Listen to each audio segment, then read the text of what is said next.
Kanisa mar Anglican ma Kenya obago alam kawuone kanisa mar All Saints Cathedral mar puodho kar lemo no tok monj mane otim dwe mokalo gi kweth njore mane omonjo oganda mane golo paro e budget ma pacho kaeni.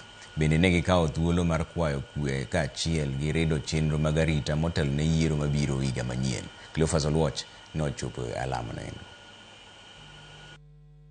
Tarik 12 dwe mar auchiel, monj ne otime kanisa mar All Saints Cathedral.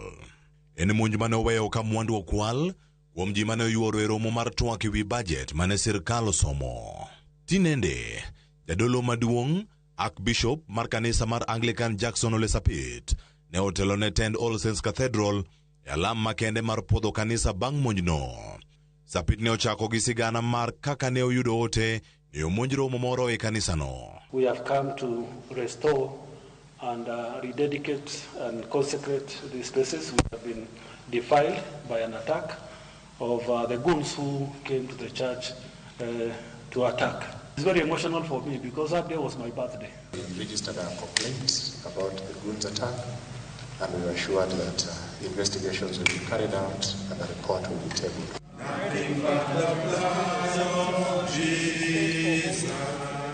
To kata odoko ni monj ne otim, Archbishop Ole Sapit okwayo mondo Nyasaye ong'won ne jogo mane otimo monj. Twak ne ochomo ikruok ne yiero mabiro higa manyien, e kinde ma owacho ni jonjore mag siasa medore konde ma pacho ka kod rombe mamoko.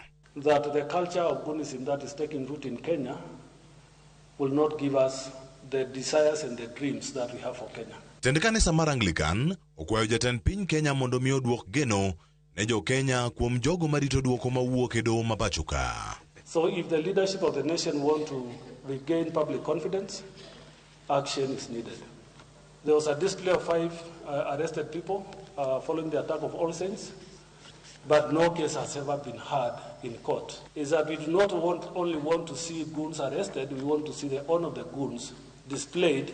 Sani penjo en ni, gin jomagi matayo chenro mag arita pacho kae, obila koso jonjore? Who is now in charge of law and order in Kenya? Is it the goons or the police? Even after the attack of the cathedral, we have seen, it has not diminished, it has heightened. It's going to another level. We can now see in broad daylight, people in Prados and Subaros and X-Trails. Bende nokawo thuolo mar jiwo rawere ma pacho ka mondo mi owuog oko mondo mi ogo ombulu ka kinde ochopo. For our young people, when they demand to know and to see us do the right thing, we also ask them to be calm, but to continue to ask the right things. Ramogi ne en tarik 12 dwe mar auchiel.